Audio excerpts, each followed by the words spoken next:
하나님의 말씀 보겠습니다. 사도행전 2장이 되겠습니다. 사도행전 2장, 신약성경으로 190면이 되겠습니다. 신약성경으로 190면입니다. 사도행전 2장 32절 한 절 말씀인데 우리 한 목소리로 읽으시겠습니다. 32절입니다. 이 예수를 하나님이 살리신지라 우리가 다 이 일의 증인이로다. 아멘. 아멘. 온 가족 새벽 예배 참석하신 여러분들을 환영하며 주님의 이름으로 축복합니다. 오늘 아주 좋은 목사님 나오셔서 말씀을 증거하시겠습니다. 교육 전임이시면서 또 우리 영아부 또 신혼부부를 담당하시는 우리 지대현 목사님 이 시간 나오셔서 말씀을 주실 때 많은 은혜가 되시기를 주님의 이름으로 소원합니다. 우리 나오실 때 환영하며 하나님께 영광 돌리겠습니다.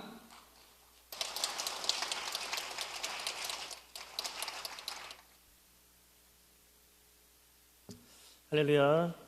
네, 온가족 새벽 예배 오신 여러분들을 환영합니다. 설교를 준비하면서 두 가지를 생각했습니다. 아이들이 너무 많이 오면 아이들 버전으로 설교를 하고 부모님이 많이 오시면 부모님 버전으로 설교를 해야겠다 이런 생각을 했는데요.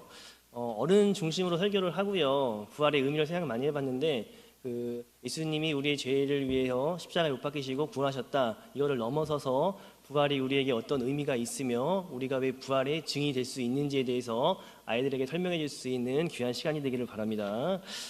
저는 예수님의 부활에 대해서 생각을 많이 했는데 저에게 기쁨과 감격으로 다가오지 않았습니다. 그래서 왜 이렇게 기쁨이 다가오지 않을까 생각해 봤는데요. 그것은 우리의 태도의 문제가 아닌가 그런 생각을 했습니다. 1년에 한 번 있는 절기로서만 생각을 하다 보니까는 예수님의 부활이 큰 기쁨과 감격으로 다가오지 않고요. 그냥 행사 중에 하나라고 생각할 때가 참 많이 있었습니다. 그래서요, 제가 내린 결론이 뭐냐면 부활이 저에게, 우리 성도님들에게 감격으로 다가오지 않는 이유는 우리의 태도에 문제가 있지 않나 그렇게 결론을 내리게 되었습니다. 제가 아이들한테도 많이 이야기하고 성도님들에게도 많이 드리는 말씀이 있는데요. 말씀을 대하는 태도, 말씀을 듣는 태도가 하나님을 대하는 태도라고 말씀을 드렸습니다.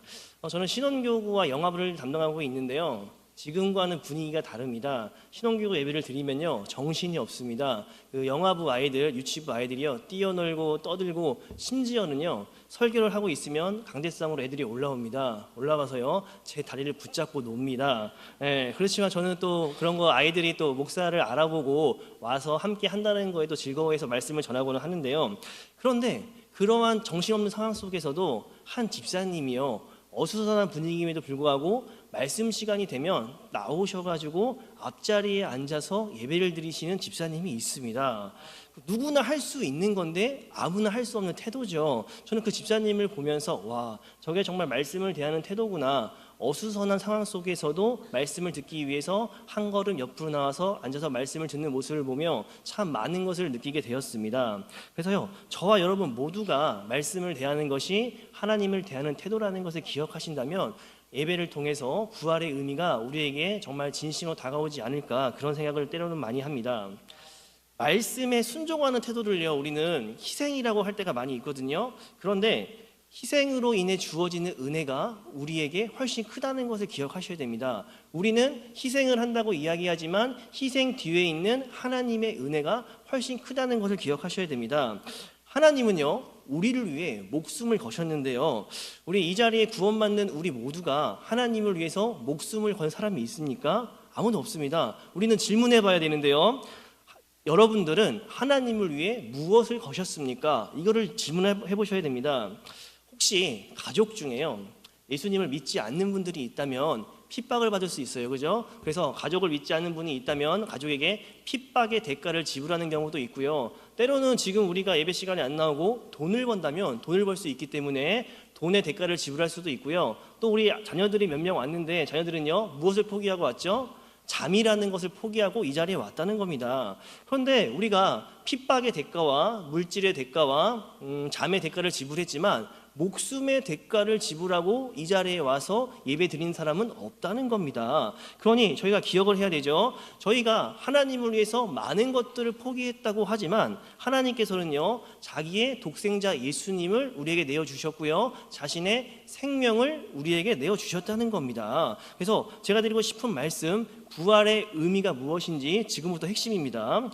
부활을 어떻게 아이들한테 설명을 해주면 좋을까, 그런 생각을 해봤는데요, 저희가 제자가 되어야 되는 겁니다. 단순히 지금 이 시대의 제자를 말씀드리는 것이 아니라 예수님께서 십자가에 못 박히심을 바라보고 있는 제자의 심정으로 돌아가야 된다는 겁니다.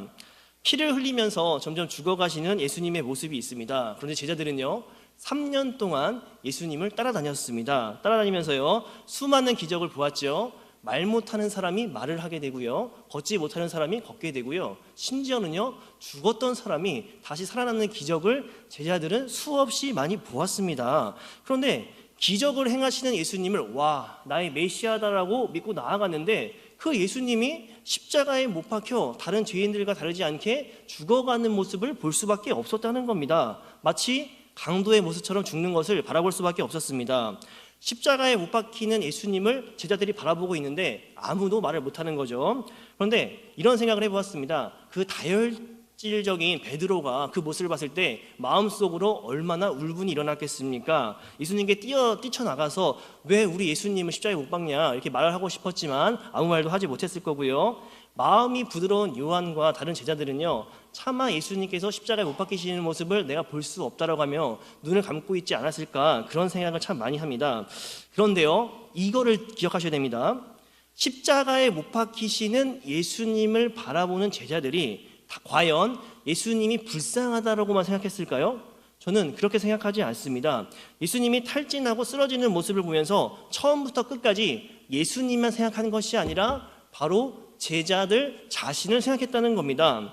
왜냐하면요, 예수님이 십자가에 못 박혀 돌아가시는 것은요, 단순히 예수님의 죽음만 의미하는 것이 아니라 내가 믿고 따랐던 예수님, 3년 동안 따라다니던 나의 소망과 기대 모두가 십자가에 못 박히고 있다는 겁니다. 그래서요, 예수님과 함께했던 꿈 같은 3년의 시간이 깨어지는 거고요, 허무한 3년 동안 십자가에 못 박히는 예수님이 불쌍한 것이 아니라 3년 동안 따라다녔던 내 자신이 불쌍하다고 제자들은 생각했다는 겁니다.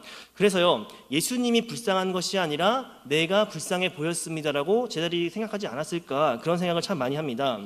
예수님이 제자들을 속인 것은 아닙니다. 속인 것은 아니라고 말할 수 있지만 그러나 제자들의 마음에는요, 배신감과 쓸쓸함이 있을 수밖에 없다는 겁니다. 그리고 이제는요, 막막한 앞날을 살아갈 수밖에 없었다는 겁니다. 신문과 뉴스를 볼 때요, 트라우마라는 말을 종종 듣게 됩니다.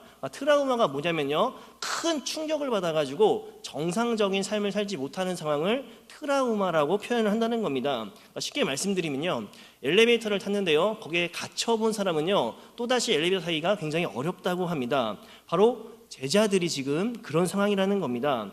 예수님을 믿고 메시아라고 따라다녔는데 예수님이 돌아가시자 이제는요, 자신들밖에 남지가 않았다는 겁니다. 예수님도 십자가에 못 박혔는데 제자들, 얼굴이 팔린 제자들은요, 나도 어떻게 될지 모른다는 불안감 때문에 밖에서 돌아다니면 다니는 것이 아니라 집 안에 숨어 있을 수밖에 없었다는 겁니다. 어떤 일을 당할지 예측할 수 없기 때문에요, 두려움 속에 숨어 들어갈 수밖에 없었던 것이 제자들의 모습이었다는 겁니다. 남이 닫아준 것이 아니라 내가 스스로 세상의 문을 닫아버렸다는 겁니다. 그런데 그런 두려워하는 제자들에게 예수님이 찾아오셨다는 겁니다.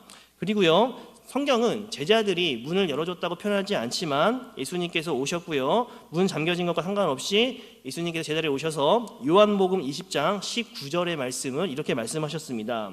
이날 곧 안식 후 첫날 저녁 때에 제자들이 유대인들이 두려워하여 모인 곳의 문들을 닫았더니 예수께서 오사 가운데 서서 이르시되 너희에게 평강이 있을지어다라고 말씀하셨습니다.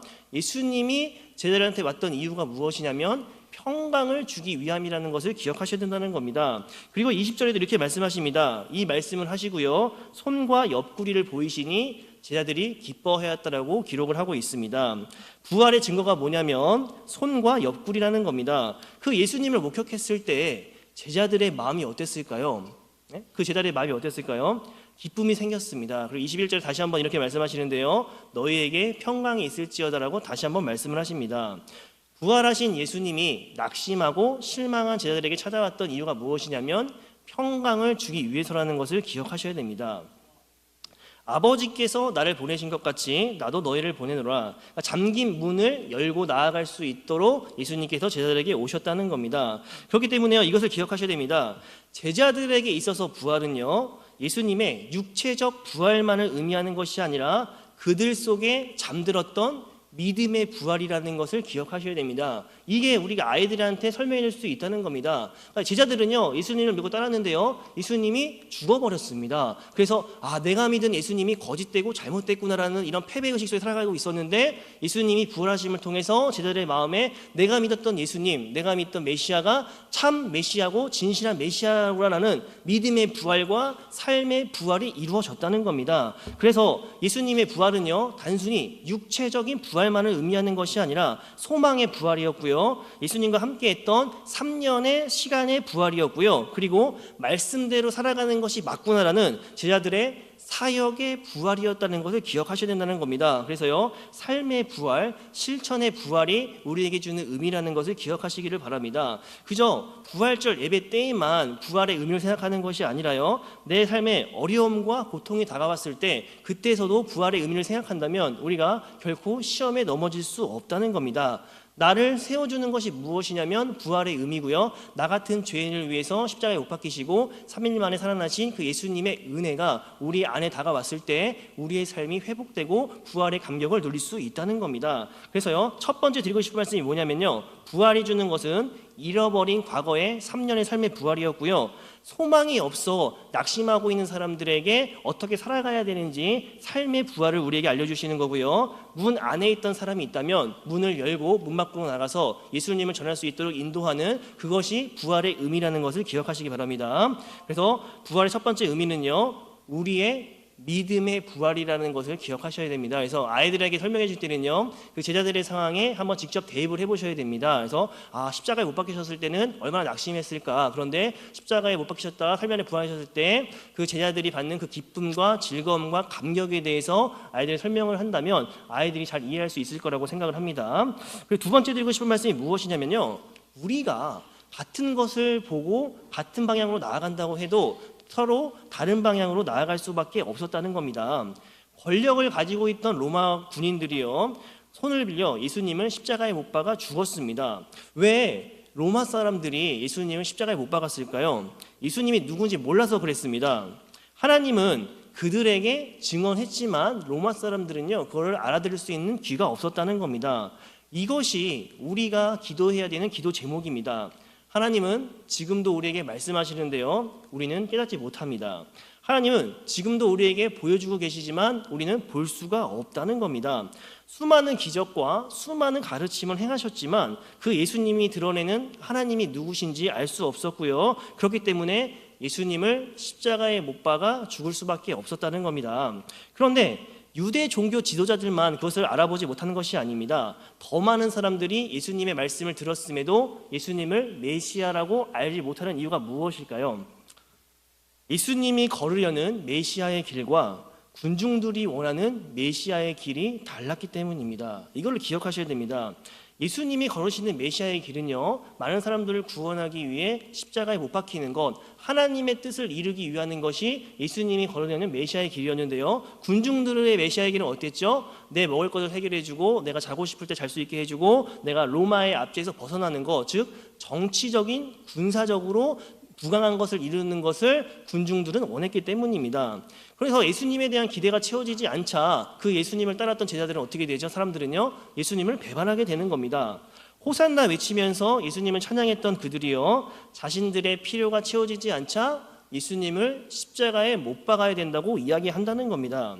우리도 같은 목적으로 이 자리에 나와서 예배를 하고 있는데요, 우리에게 기대하는 하나님의 모습과 우리가 기대하는 하나님의 모습이 일치합니까? 그렇지 않다는 겁니다.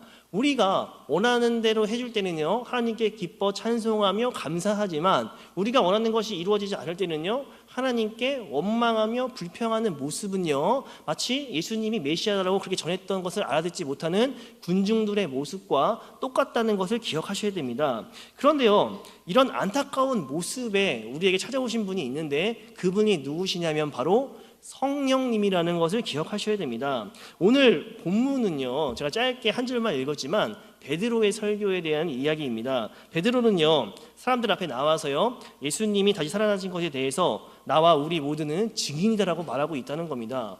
부활에 대해서 우리가 증인이 어떻게 될 수 있을까에 대해서 생각을 많이 해봤는데요, 마가의 다락방에는요 120명의 성도들이 모여있었기 때문에 이들 모두가 부활의 증인이라고 말할 수 있습니다. 그러면요 120명만 부활의 증인일까요? 그렇지 않습니다. 초대교회 당시에는요 예수님의 부활을 목격했다는 사람이 더 많이 있었다는 것을 우리가 알 수 있습니다. 다시 말하면요, 예수님이 십자가에 죽으셨다가 부활하셨다가 바로 승천하신 것이 아니라 40일 동안 함께 하시고 승천하셨다는 것을 볼 수 있다면 부활의 증인들이 더 많이 있었다는 것을 우리가 알 수 있다는 겁니다. 근데 이 기록이 중요한 이유가 무엇이냐면요, 그거를 기록한 것들을 통해서 부활에 목격한 사람들이 기록되어 있는 것을 보면서 부활이 실제적인 거라는 것을 우리가 알 수 있다는 겁니다. 우리가 예수님의 부활을 알 수 있고 믿을 수 있는 것은요, 그 예수님의 부활을 목격해 놓은 사람들이 남겨놓은 기록 때문에 우리가 믿을 수 있다는 겁니다. 우리가 직접 예수님의 부활을 목격한 것은 아니지만요, 직접 목격한 사람들의 이야기를 들었을 때 우리가 부활을 믿을 수 있는 것처럼 지금도 자신의 눈으로 보지 못하는 자들이 예수님을 믿게 되는 방법이 무엇이냐면, 예수님을 만난 우리들이 예수님의 부활을 증언할 때 그들이 예수님을 믿을 수 있다는 겁니다. 그런 면에서요, 우리도 베드로가 했던 이 말을 할 수 있어야 됩니다. 우리가 다 이 일의 증인이로다. 우리 한번 따라하겠습니다. 우리가 다 이 일의 증인이로다. 우리가 다 부활의 증인이 될 수 있어야 되는 겁니다. 그러나 오늘 베드로의 본문 설교 속에는요, 목격자만 예수님의 증인이 다가 아니라고 말을 하고 있다는 겁니다.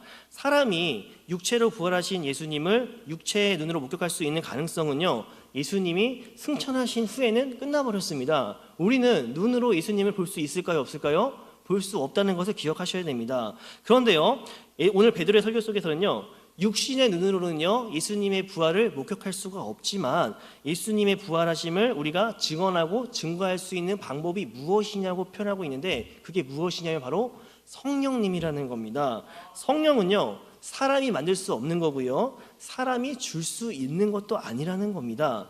그리고 성령은요 예수 없이 임하는 영이 아니기 때문에 성령이 지금 우리에게 주어졌다는 것과 성령이 우리 안에서 살아 계신다는 것이 부활의 증거가 될 수 있다는 겁니다. 오순절에 성령이 제자리에 임한 자체가 예수님께 부활의 증거가 된 것처럼요, 오늘날 우리에게 성령이 임하는 자체가 예수님의 부활의 증거라는 것을 믿으시기를 바랍니다. 바로 그런 점에서 우리가 예수님을 직접 눈으로 목격하지 못했지만 우리는 예수님의 부활의 증인이 될 수 있고 증거가 될 수 있다는 것을 기억하셔야 된다는 겁니다. 신학적으로요, 성령을 이야기할 때마다 아버지로부터 아들에 의해서 세상으로 보냄받는 분을 성령이라고 표현을 한다는 겁니다. 그래서 성부, 성자, 성령은요 따로 떼어서 설명할 수 있는 부분이 아니고요, 성령을 예수님께서 세상에 보내신 이유는요, 우리 예수님께서 하늘의 왕이 되셨다는 또 다른 사인이라는 것을 기억하셔야 된다는 겁니다. 그래서 말씀을 정리하겠습니다. 교회 일을 열심히 하는 사람이 그리스도인이 아니라요, 예수님이 누구인지 자각하고 그 예수님을 사랑하며 예수님을 경배하며 그 예수님을 노래하며 그 예수님을 전파하는 사람이 참나온 그리스도인이라는 것을 기억하셔야 됩니다. 오늘날 오늘 부활절이네, 예수님이 다시 살아나신 날을 기념하는 날이야, 이렇게 생각하는 것을 넘어서서요, 예수님께서 살아나시고 40일 동안 이 땅에 계시면서 예수님에 대한 말씀을 증거하시고 자기가 누구인지 드러내시고 승천하셔서 성령님을 보내셨다는 것, 그것을 기억할 수 있는 저와 여러분이 되기를 소망합니다. 그래서요, 성령의 역사와 기적이 지금 세계 곳곳에서는요 많이 일어나고 있는데요, 그것을 통해서 예수님의 예수님의 살아계심을 우리가 알 수 있는 거고요. 부활의 증거가 될 수 있는 거고요. 결국 예수님의 영이 성령이라는 것을 우리가 알 수 있다는 겁니다. 그래서 저는 우리 32절의 말씀을 한 절만 읽었지만 그 고백이 부활절에 우리의 고백이 되길 원합니다. 우리가 다 일의 증인이로다. 우리가 부활의 증인이로다. 이렇게 고백할 수 있는 저와 여러분이 되기를 소망하고요. 자녀들한테 설명할 때 두 개만 기억해 주시면 좋을 것 같아요. 첫 번째는요. 예수님의 부활은 단순히 육체적인 부활만을 의미하는 것이 아니라 제자들의 믿음이 부활했다는 것, 부활을 의미했다는 것처럼 예수님의 부활은 우리 믿는 우리들의 부활임을, 믿음의 부활임을 가르쳐 줄 수 있는 저와 여러분이 되기를 소망하고요. 두 번째는요. 그러면 엄마, 아빠, 선생님, 부활의 증거가 어디 있어요? 라고 말을 한다면 성령님이 우리와 함께 하시는 것이 부활의 증거임을 가르칠 수 있는 저와 여러분이 되기를 소망합니다. 그래서요, 어디에 있든지 예수님이 살아계심을 증거할 수 있는 저와 여러분이 되기를 소망하고요. 눈에 보이는 것을 믿는 것도 중요하지만 보이지 않는 하나님의 진리를 함께 나아갈 수 있는 저와 여러분이 되기를 소망합니다.